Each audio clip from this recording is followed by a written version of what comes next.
বন্ধুরা দেখুন শোল মাছটা কত বড়।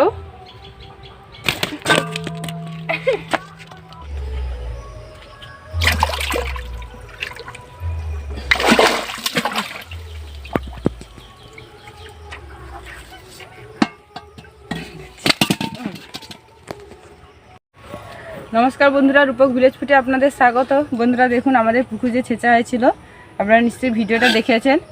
সেই পুকুর ছেঁচা আজকে সেই শোল মাছটা ধরেছি। দেখুন কি বড় শোল মাছটা। এই শোল মাছটা আজকে আমি আমঝোল বানাবো। এই শোল মাছের এটা দারুণ খেতে লাগে, আর প্রচণ্ড গরম পড়েছে বন্ধুরা। এই একদম কম মশলায় এই রেসিপিটা আমি আজকে বানাবো। আপনারা প্লিজ পুরো ভিডিওটা দেখতে থাকুন। আমি গাছ থেকে একটা আমঝোল বানানোর জন্য আমি গাছ থেকে একটা আম পেড়ে নেবো। দেখুন গাছে কত আম হয়ে আছে। এখান থেকে একটা আম পেড়ে নেবো আমি, একটা আম হলে হয়ে যাবে। বন্ধুরা আম পাড়া হয়ে গেছে, এবার আমি রান্নাঘরে চলে যাব, গিয়ে মাছটা কাটবো। বন্ধুরা আমাদের বাড়ির পাশাপাশি একটা পুজো হচ্ছে, মাইক বাজছে, প্লিজ আপনারা কোনো মনে করবেন না, শোনার একটু অসুবিধা হতে পারে।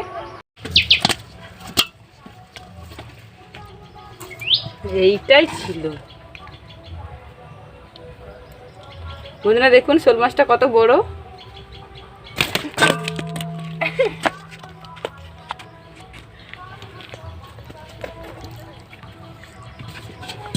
এবারে মাছটা আমি কেটে নেবো। বড্ড লাফানা।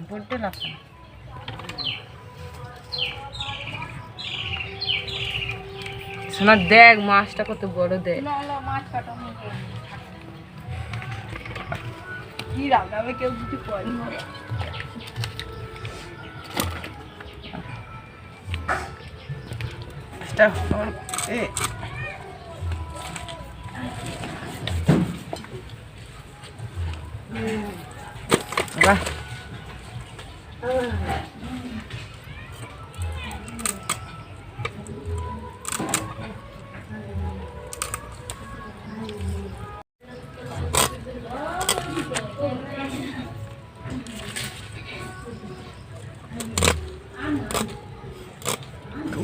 প্রচন্ড পুরো ঘেমে চালা।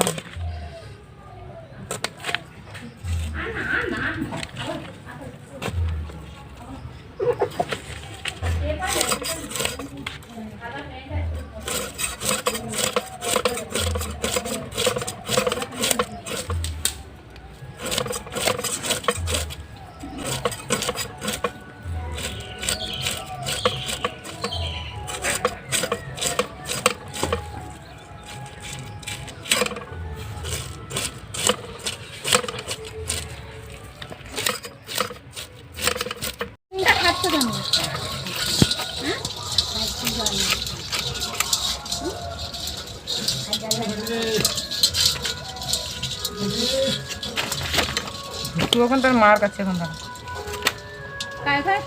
আমি গিয়েছিলি তো দেখতে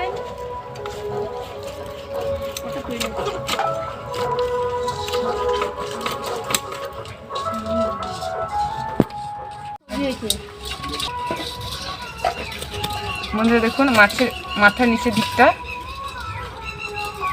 এই যে ছালটা তুলে নিতে হবে।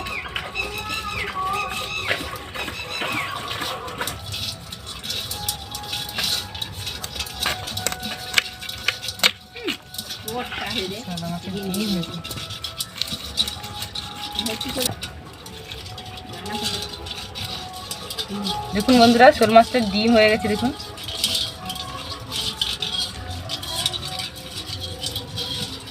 একদম পুরানো স্যুপ।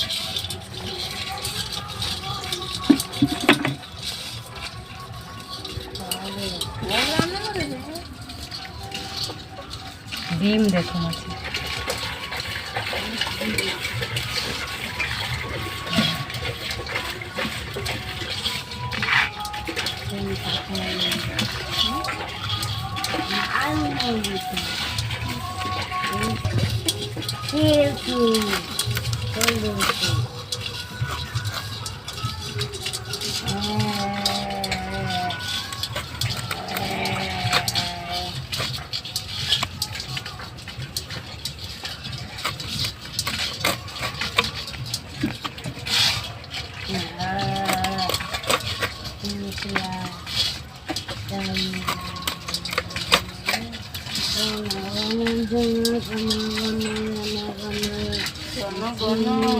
আমি কি বলছি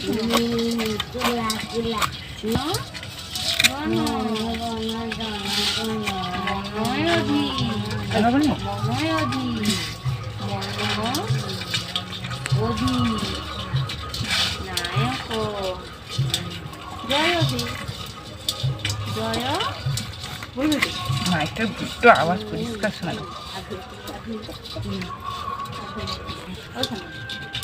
তোমার নাম কি? একটু ধারে তোমার নাম কি? ওখানে একটা নড়াটা নিয়ে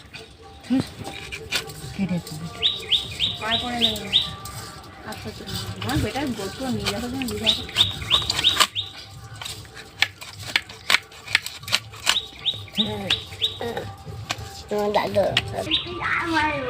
আমার মাছটা কাটা হয়ে গেছে। এবার পরিষ্কার করে ভালো করে ধুয়ে নেবো, ধুয়ে আমি রান্না করবো। বন্ধুরা মাছটা কেটে ধুয়ে নিয়ে ভালো করে ধুয়ে নিয়ে রান্না করে চলে এসেছি। দেখুন এবারে মাছে নুন হলুদ মাখিয়ে নেবো। নুন,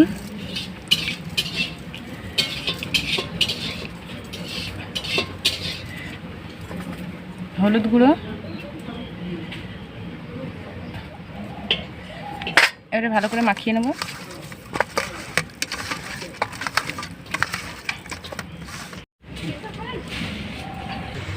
বন্ধুরা উনুন জ্বালিয়ে কড়া বসিয়ে দিয়েছি, কড়াটা আমার গরম হয়ে গেছে। কড়াইতে দিয়ে দেবো তেল।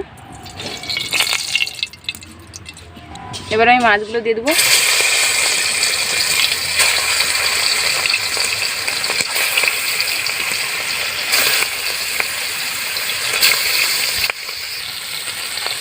মাছগুলো সব ভাজা হয়ে গেছে, সবগুলো লাল করে ভালো করে ভেজে নিয়েছি। আমি ওই কড়াই দিয়ে দেবো সরষের তেল। ওই তেলে দিয়ে দেবো 5 ফোড়ন, কেটে রাখা পেঁয়াজ,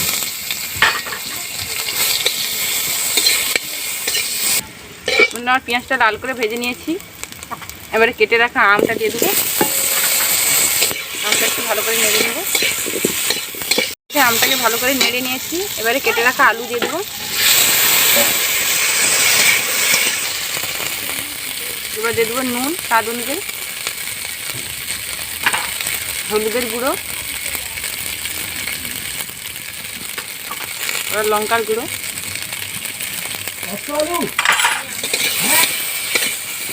সব কিছুকে ভালো করে মিশিয়ে নেব। সব কিছুকে ভালো করে মিশিয়ে নিয়েছি। এবারে দিয়ে দেবো জল।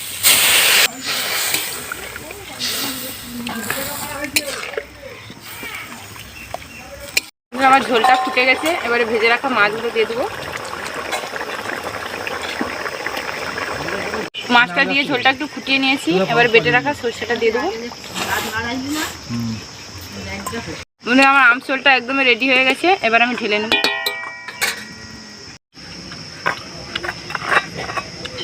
বন্ধুরা দেখুন আমার আমশোলটা একদম রেডি হয়ে গেছে। এই গরমে একদম কম মশলায় এইভাবে আমশোল আপনারা বাড়িতে বানিয়ে খাবেন অবশ্যই, এবং বানিয়ে খাওয়ার পর লাইক কমেন্ট শেয়ার করবেন।